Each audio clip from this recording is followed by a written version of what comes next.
His death must be investigated fully and transparently. The Russian authorities must urgently confirm the location of Mr. Navalny's body to his family and allow them access to it. On Friday, the Foreign, Commonwealth and Development Office summoned the Russian ambassador to express our outrage at Mr. Navalny's death. We made clear that we hold the Russian authorities fully responsible. As the Foreign Secretary said over the weekend, those responsible must be held to account, and I can assure the House that we are working at pace to explore all options. As a mark of respect, the Foreign Secretary and his G7 counterparts began their meeting on Saturday with a minute's silence in honour of Mr. Navalny. Our ambassador in Moscow laid flowers at the memorial to victims of political repression on Saturday. The ideals for which Mr. Navalny stood and died will live forever, and I commend this statement to the House. Shadow Minister Stephen Doughty. Thank you, Madam Deputy Speaker, and I'm grateful to the Minister for advance sight of his statement. Madam Deputy Speaker, this weekend my right honourable friends, the Leader of the Opposition and the Shadow Foreign Secretary attended the Munich Security Conference and heard Yulia Navalnaya, Alexei Navalny's wife, speaking with remarkable courage and conviction in a moment of utter personal grief. And I share the comments of the Minister, and I'm sure the whole House will join us all in sending our deepest condolences to her and her family. The death of Alexei Navalny was shocking and yet cruelly predictable, because let us be crystal clear, one person bears the overwhelming responsibility for his death. One person above all others should be held accountable. Alexei Navalny is yet another victim of the oppressive system that Putin has built, the system of which he was such a potent critic. He was not a saint, but he fought relentlessly, optimistically and with good humour against the corruption and hypocrisy of modern Russia, and indeed the last few years of his life were a profile in courage. After an assassination attempt with a chemical weapon, there would have been no shame at all in seeking a quiet life, but instead he chose not just to return to the fray, but to return to Russia, and he knew exactly what he would face. But Alexei Navalny believed relentlessly, indefatigably, in a different Russia, a Russia that could be, in his words, not only free, but happy. Everything will be all right, he once wrote from prison. And even if it isn't, we will have the consolation of having lived honest lives. Alexei Navalny's courage, his campaign against corruption, and his dream of a democratic Russia will live on in those brave Russians who continue to speak up. We know that Russia's invasion of Ukraine is an illegal act of aggression. Navalny called it a stupid war built on lies. It's been devastating for Ukraine, but also for Russia, which edges further into darkness, propaganda and paranoia. Alexei Navalny, of course, challenged not just Russian autocracy and kleptocracy, he also challenged past Western hypocrisy and enablement. And his campaign was not just about Moscow, but also London. We must deliver the changes he campaigned for. The reality is we have still much further to go, and it's therefore very disappointing that the Minister has shown up with nothing new to say in response to last week's appalling news. And I want to therefore ask him, will the government review further sanctions on Russia, including an assessment of the full Navalny list? Will he launch a new effort to target those networks that are responsible for facilitating and enabling international corruption? Little or no action on breaches of new Russian sanctions brought in since the full-scale invasion of Ukraine has happened. So will he not strengthen not just our sanctions regime, but how those sanctions are enforced? Will he support calls to establish an international anti-corruption court? And will he turn rhetoric on frozen Russian state assets into tangible action? When will the government get on with it? It's a source of shame, Madam Deputy Speaker, that under successive Tory governments, Britain became the money laundering capital of the world. And our tributes to Alexei Navalny must be more than just rhetorical and include tangible action at home to clean up the financial crime fueling autocrats abroad. Finally, Madam Deputy Speaker, I want to ask the Minister about Vladimir Kara-Murza. I've met his brave wife and mother personally and heard directly from them. Vladimir is another brave and vocal opponent of Putin, languishing in prison for his beliefs. He's also a British citizen. We know what Putin is capable of.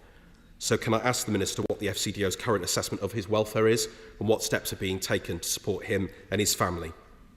The tragic death of Alexei Navalny has reverberated across the world. It must serve as a reminder of Putin's menace and underscore our responsibility to oppose him in Ukraine, on the world stage, and indeed here in London. And I hope that the Minister can provide the House with some assurance that today's statement will be accompanied with commensurate, bold an urgent action? Well, Madam Deputy Speaker, we will act, but can I say, firstly, can I express my thanks to the honourable gentleman for the tone of his response, and I join him in endorsing everything he said about the heroically brave Mrs. Navalny. Those in this House who watched her video earlier this morning will have been extremely moved by her fortitude and courage. It's an extremely difficult time. And he used the word courage with regard to Mr. Navalny, which was absolutely appropriate. Those of us who watched the footage of Mr. Navalny returning to Russia subsequent to the Novichok attack were humbled by his audacity and his bravery. And his hope for a free and happy Russia is something that we must ensure that can remain in the hearts of the many Russians who, despite the extraordinary levels of press censorship and repression, deserve to have that promise, the opportunity to live up to that promise. It would be premature, Madam Deputy, if we comment on the prospect of future sanctions, in addition to the sanctions that have already been put in place with regard to his poisoning. But I can assure the honourable gentleman and the House that we are working at pace and looking at all options in that regard.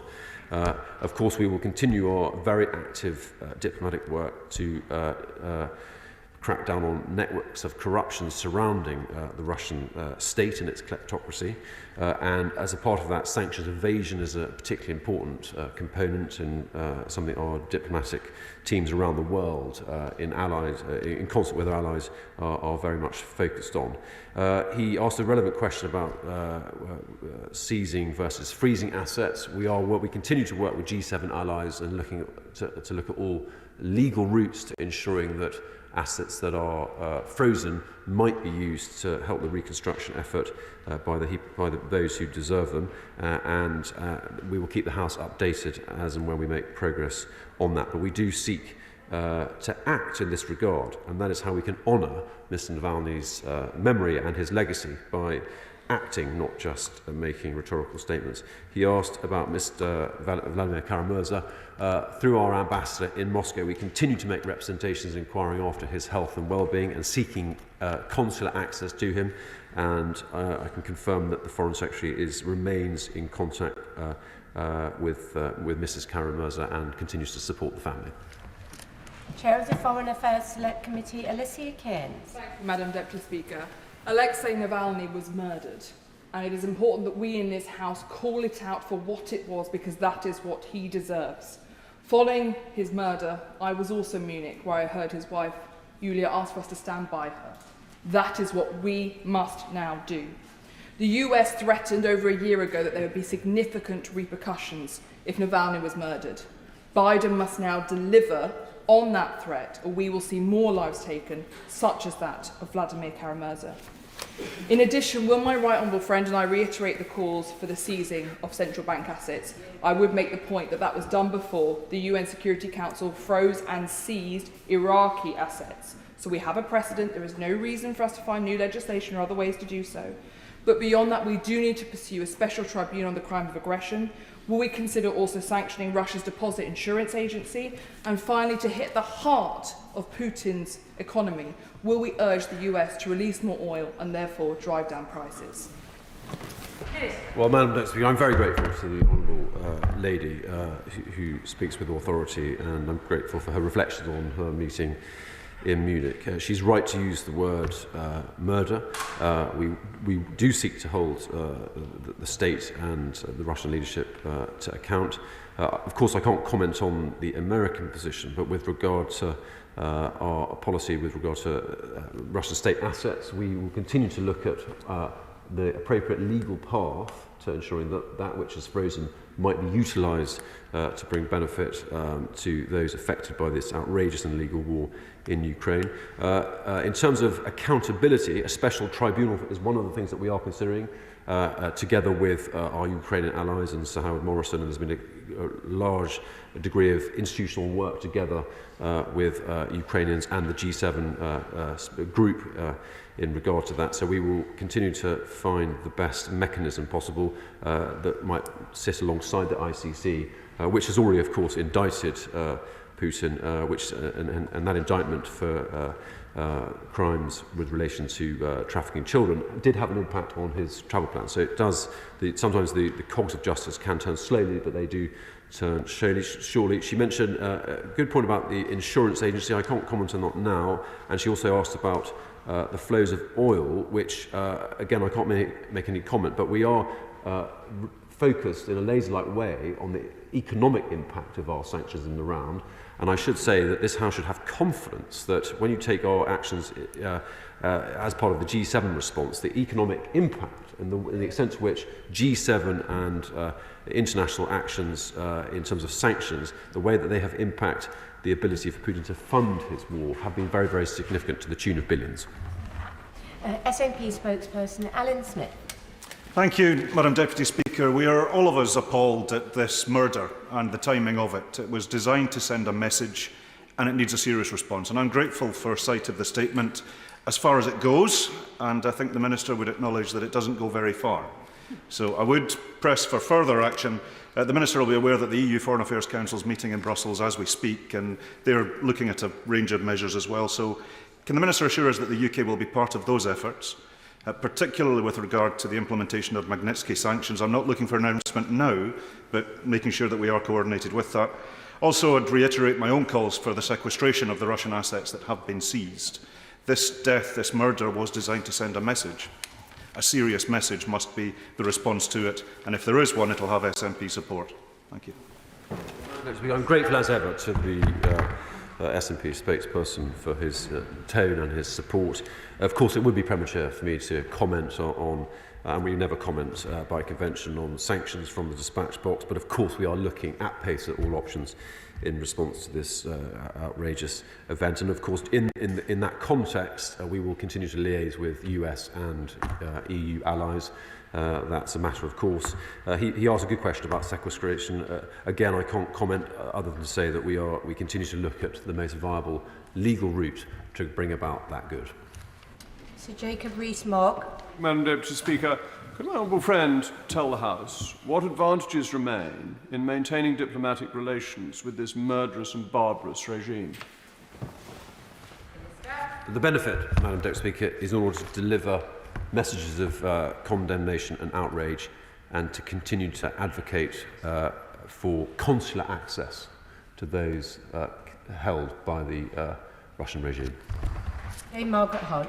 Thank you, Madam Deputy Speaker. I want to turn to the economic impact of the sanctions, which the Minister alluded to.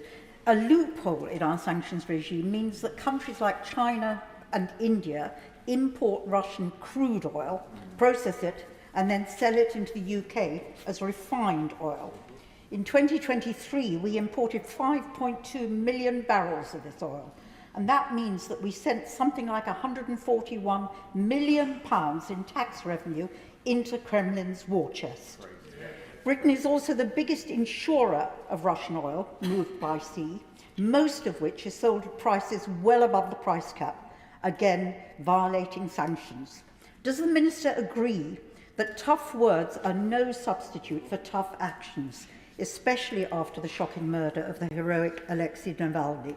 Will he agree to report back to Parliament before Easter with proposals to stop this sanctions busting?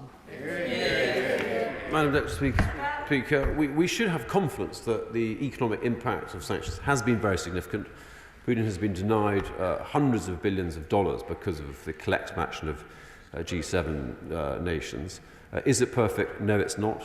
Are we looking at ways of making it more effective? Yes, we are. And will we keep the House updated? Of course. Barry Selwood. Navalny's speech at the Munich Security Conference changed the tone of that entire summit. She called for the West to act. Would the Minister agree with me that Navalny's death underlines Putin's determination to emulate Stalin, to quash free voice of speech in Russia, but also to extend Russia's influence beyond its own borders? Could I ask whether when we speak of sanctions, we might also consider pressing the Americans to expedite that $60 billion that Ukraine needs? Because one way we can honour Navalny's life is by making sure Ukraine wins and Russia loses.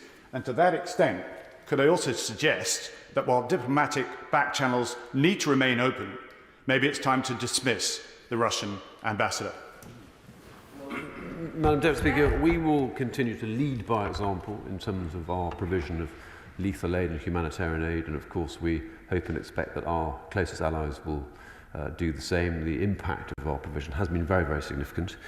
He made a very good point about Putin's leadership. I think what this event shows actually is the fact that Putin is fearful of those who have the courage, like Mr. Navalny, to challenge him and speak truth to power, because that's the most potent action in the face of a cruel, repressive, tyrannical regime like Mr. Putin's, which ultimately is quite brittle. Richard Ford. Thank you, Madam Deputy Speaker. At the end of February last year, Alexei Navalny clarified his position on Crimea. He talked about how the borders of Ukraine and of Russia were internationally recognised and were defined in 1991. Does the Minister agree that, while it's not our position or our place to choose the government of Russia, we do long for a time when Russia is governed by a government that respects sovereignty and territorial integrity? Honourable gentleman, and there is no inevitability about the Russian people being ruled by a tyrannical tyrant, a latter-day Tsar. There's no inevitability about that. And then Mr. Navalny knew that, and that's why his messages and his brilliantly produced and humorous videos were watched by millions of people in Russia, because many millions of Russian people seek that alternative. Henry Smith. Thank you, Madam Deputy Speaker. It is clear that domestically the Putin regime is a criminal racket, and of course internationally has brought war against Ukraine and threatens many others. What discussions and diplomatic efforts is the UK government making with other NATO members who don't pay the minimum 2% GDP towards our common defence? Very good question, and we continue to make that point in a very full-throated way to our NATO allies, which is, as he knows, a growing organisation with a growing potency and capability, but we collectively must and will put our money where our mouth is. Stephen Kinnock. Thank you very much, Madam Deputy Speaker. I declare an interest. I was Director of the British Council in St Petersburg from 2005 to 2008, and also I'm honoured to call Vladimir Karamurza my friend. I met him shortly before he insisted on flying back to Russia, and in spite of many of us urging him not to do that, it's a measure of the man that he did that, and indeed we're talking about somebody who the Russian authorities have tried to poison twice. So similar to the heroism of Navalny, Karamurza has stood up against the mafia state that is represented by Vladimir Putin. The question I'd like to ask the Minister is, he has said, and it was good to hear, that our ambassador in Moscow is doing his best to get access to Karamurza. Could I press him on this issue around his medical condition? He is weakened by the 2 attempts at his poisoning, and we are desperately worried that he may well be on the list in terms of what the Kremlin may be wanting to do next. And his medical health is of the utmost importance. Could the Minister please say what steps are being taken specifically to ensure that Mr. Karamurza's health is being looked after? Grateful to the honourable gentleman, and I'm great, and he knows, and he knows from his own experience the system that we are dealing with. In direct answer to his question, we continue to make representations at the very highest level into the senior leadership of the Russian state that we expect Mr. Karamurza's health to be attended to, and for him to receive medical care, and for no threat to be made to his life. That message is carried by our ambassador directly to Russian government ministers, and of course in addition to that, ministers and the Foreign Secretary continue to engage with Mrs. Karamurza to offer their family full support. Sir John Whittingdale. Does my honourable friend agree that the murder of Alexander Navalny, following the murder earlier of Boris Nemtsov, shows the absolute refusal of Putin to tolerate any kind of genuine democratic opposition. Yeah. And will the government therefore give absolutely no credibility or recognition to the sham pretense that the so-called presidential election taking place next month in Russia undoubtedly will be? Hear, hear. Indeed, Madam Deputy Speaker, he speaks from a position of knowledge, and he's absolutely right about the forthcoming sham elections on the 12th of March. The murders of which he speaks do show a terrible pattern. But as I said previously, we should not feel that there is any inevitability about repressive government being an inevitability in Russia. The Russian people do have a hope that there can be a different government, and that's why Mr. Navalny's message was received so well. Joanna Cherry. Speaker, all those who care about democracy and free speech should condemn the murder of Alexander Navalny. But one of the most meaningful things the United Kingdom government could do to honour his memory is to take steps to deal effectively with the dirty Russian money being laundered in this country, particularly as it's money that's been made through nefarious means by allies of Putin. So could the government address that question? What are they going to do to deal more effectively with the dirty Russian money being laundered in the United Kingdom? The House should have confidence and should be proud of the fact that we have sanctioned more than 1,900 individuals and entities. There is no space or place for dirty Russian money in the United Kingdom. Bob Seeley. Thank you, Madam Deputy Speaker. I just want to reinforce the point about Vladimir Karamurza. He's a British citizen. He's now the most high-profile political prisoner in Russia. In my conversations with the Minister and with his officials, when I've talked about prisoner swaps, which I was doing at the behest of the Navalny team, it was made quite clear that to do that encourages state hostage-taking. I accept that argument, as difficult as it is. Unfortunately, it comes at a price. In my conversations with Yevgenia Karamurza, she is adamant that she wants everything now done, if possible, to get Vladimir out, despite the fact that he went back of his own accord, because his health is in a fragile condition, and if Putin can kill Navalny, he can kill Karamurza. There is some criticism that the government has not done everything possible in the past. Will he reassure me that every conceivable course of action to get Karamurza out, potentially including, negotiated swaps with, Russian spies in Sweden or wherever, every option will be looked at, because otherwise he'll be next? Well, Madam Deputy Speaker, as the Honourable Gentleman said himself, we do not and would not countenance a policy of prisoner swaps. But of course, we continue to make every effort to support Mrs. Karamurza and to seek the release of Vladimir. Neil Hanley. Speaker, holding political prisoners is not a sign of strength, it's a sign of weakness, and Mr. Navalny's death and murder should be rightly condemned. However, right now in the UK, journalist Julian Assange is in Belmarsh prison for blowing the whistle on atrocities in Iraq. Does the Minister agree that it is important for the UK government to measure itself against the same standards if it's going to criticise others? Well, I think the Honourable Gentleman can sense that the House knows there is no equivalence. David Jones.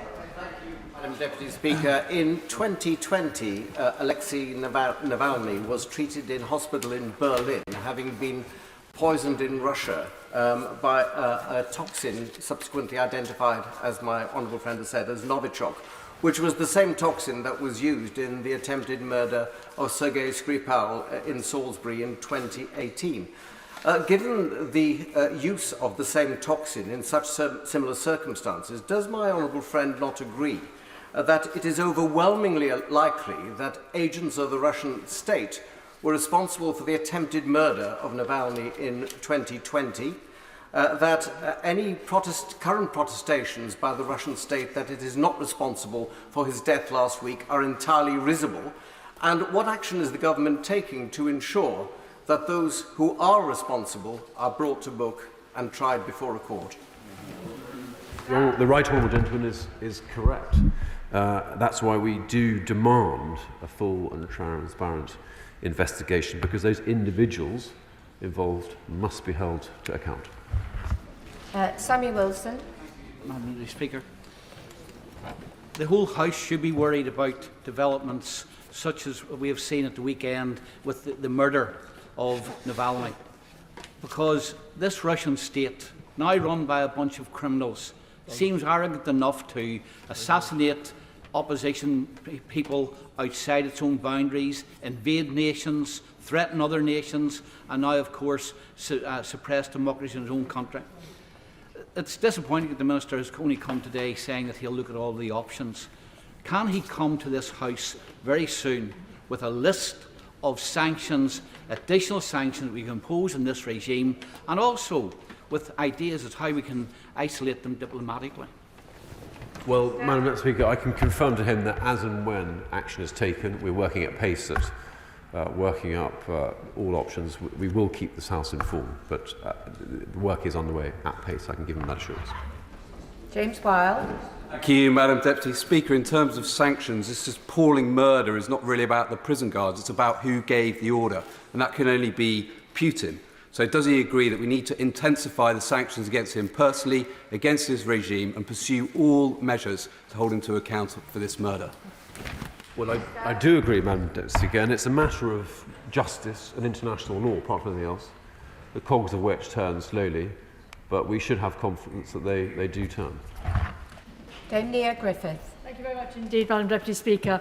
Well, the gruesome treatment and appalling murder of Alexei Navalny is a stark reminder, if ever we needed one, of the evils of Putin's regime. Now, time and time again, we have asked what progress the government is making to overcome the legal concerns in order to repurpose the frozen Russian assets to support the recovery and reconstruction of Ukraine, as other countries like Canada and Estonia are already doing. And yet again, we've had an empty response this afternoon.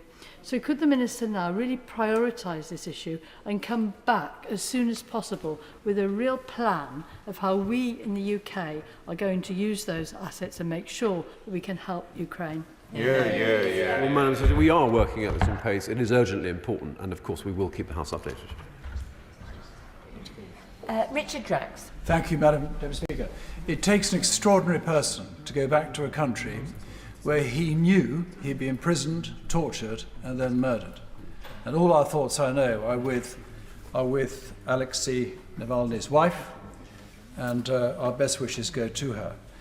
The best way to commemorate his tragic death is to ensure that Ukraine does not fall. Will my right honourable friend ensure the House that he's straining every diplomatic sinew to ensure that our allies, both in NATO and the EU, give Ukraine what it needs to keep these Russian thugs at bay and to regain their country? Well, Madam Deputy, I endorse entirely his comments about Mr. Navalny's courage and also the sense of hope that he gave people in Russia because of that courage.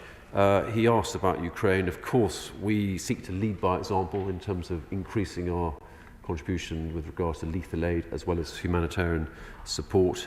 And I think our collective response in the NATO context also shows that if Putin thought he could walk into Ukraine and conquer the entire country, he was quite wrong. Ian Blackford. Thank you, Madam Deputy Speaker. Let's call this what it is. It is state-sponsored terror by Putin and his regime. We know that Putin and his regime attempted to murder Navalny away back 2 years ago, 3 years ago now, with Novichok, the same Novichok that was used against Sergei Skripal in the streets of the United Kingdom. But the difference with the response today and what we saw then from the Prime Minister, the Right Honourable Member for Maidenhead, is that we took action immediately, not just us, but our allies in Europe and in North America, by expelling US diplomats. As my honourable friend has already mentioned on the sanctions regime and the Majinsky sanctions, we need to act now. Putin needs to get the message that we will stand up to Russian terror. Why are Russia participating in the G20 summit this week? There needs to be a very clear message to Putin. The only message that he will understand is that we will take the swiftest action against this international thug. I agree with his sentiment. We are acting. Sanctions have deprived Putin of billions of dollars of revenue to fund his war machine.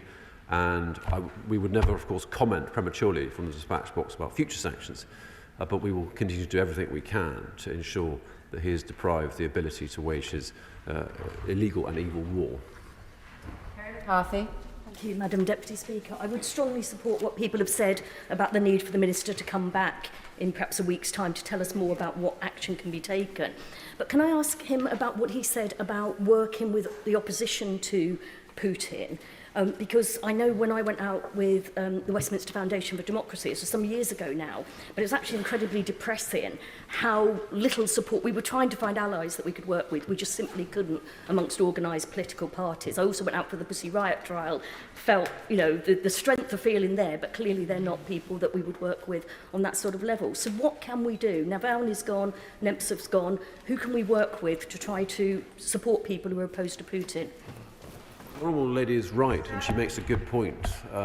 The tyrannical regime of Putin leaves absolutely no civic or political space for any kind of freedom of expression or political engagement, no matter how moderate. What we can do is ensure that Russian people have more access to the truth and to better information. And that's why a lot of our energy goes into working against Russian disinformation right across the region. Alistair Carmichael. Speaker, the House and I think the whole country is easily and instinctively united in their condemnation of this latest evidence of Vladimir Putin's brutality. But is the Minister not just a little bit uncomfortable that he makes his statement on the same day that his colleagues in the Home Office have announced restrictions on visa access for those from Ukraine fleeing the war against Russia? Does he not understand that we diminish the effect of our outrage unless we are seen to be doing absolutely everything at home and abroad to support our Ukrainian allies? Speaker, I know from my own constituency, and I think all members will know, that our collective response, whether it be from the government or at local government level or indeed individual level, has been consistently generous and open-hearted. Debbie Abrahams. Thank you, Madam Deputy Speaker. I just wanted to take the opportunity to put on the record and express my condolences to Alexei Navalny's friends, family, and to the Russian people as a whole. I mean, what has happened to Navalny is an indictment on any freedom-loving people, which I believe the majority of Russians are. My colleagues have said about coming back to the House, and I hope the Minister will hear that, because we are very, very keen to understand the effectiveness of these sanctions, because currently Putin seems to be standing with an impunity and doing what he wants with impunity. I think that the documentary on Navalny was very powerful, and in one of his last statements it was, it only takes good people to do nothing for people like Putin to survive. We must make sure that doesn't happen. I'm grateful to Honourable Lady, and she put her finger on a very good point, which is that Navalny essentially gave people hope, and that's why his message will resonate. That's why, despite his murder, he leaves a very, very powerful legacy, which I think will continue to inspire the Russian people.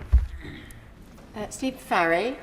Thank you. The murder of Alexei Navalny reminds us of the scale of the threat from Russia, not least to Ukraine, with, of course, the second anniversary of Russian invasion this week. Following up on the question in terms of the Ukraine family scheme, how can this possibly be justified in this context, or indeed at all, given the ongoing threat to Ukrainian families? This announcement was sneaked out today. It comes into immediate effect this afternoon. So how can we justify this, particularly given that there are Ukrainian families who want to be reunified with relatives back in the UK?